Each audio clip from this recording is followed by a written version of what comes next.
মিষ্টি পছন্দ করে না এমন অনেক মানুষই আছে, আবার মিষ্টি পছন্দ করে এমনও অনেক মানুষ আছে। আসসালামু আলাইকুম সবাইকে, welcome to my another new blog. গত ভিডিওতে দেখেছেন লিয়ার বাবা অনেকটুকু দুধ নিয়ে এসেছিল। গরুর বাচ্চা প্রসবের পর যে প্রথম দুধটা দহন করা হয় সেটাই। এখানে মূলত ওই দুধটাকে বলা হয় কাচিলা দুধ, যেটা কিনা জাল দেওয়ার সাথে সাথে ফেটে যায়। তাই মিষ্টি বানানোর জন্য লিয়ার বাবা খামার থেকে এই দুধগুলো নিয়ে এসেছে।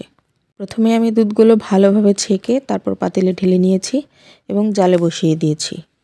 এখানে প্রায় 10 কেজির মতো দুধ আছে। প্রায় অনেকক্ষণ জাল দিতে হবে, যে পর্যন্ত বলক না উঠবে সেই পর্যন্ত জাল দিতে হবে।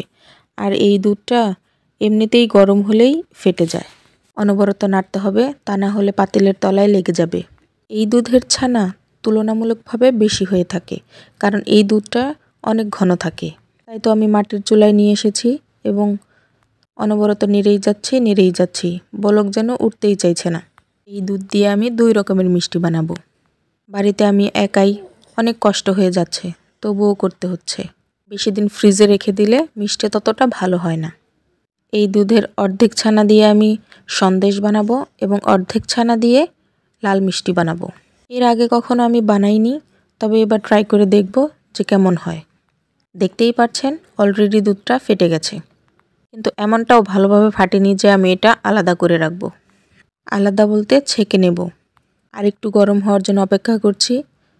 এরপর আমি ভালোভাবে ফেটানোর জন্য এর মধ্যে কিছু ভিনেগার দিয়ে দিলাম।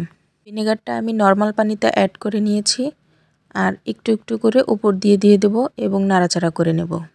যেহেতু ফেটানো দুধ, অল্প পরিমাণেই ভিনেগারটা দিয়েছি, বেশি পরিমাণে পানির সাথে মিশিয়ে এরপর দুধটা সুন্দরভাবে ছানা পানির সাথে আলাদা হয়ে যাবে।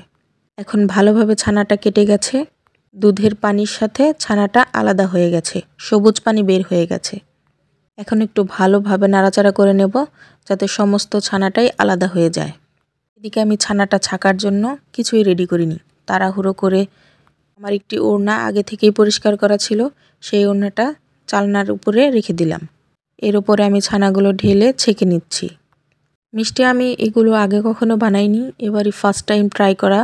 কিন্তু আমি রসমালাই বানিয়েছি আগে, তো রসমালাইয়ের গুটিটা শক্ত হয়ে যায়। আপনারা অবশ্যই কমেন্ট করে জানাবেন যে কি করলে রসমালাইয়ের গুটিটা নরম তুলতুলে থাকে।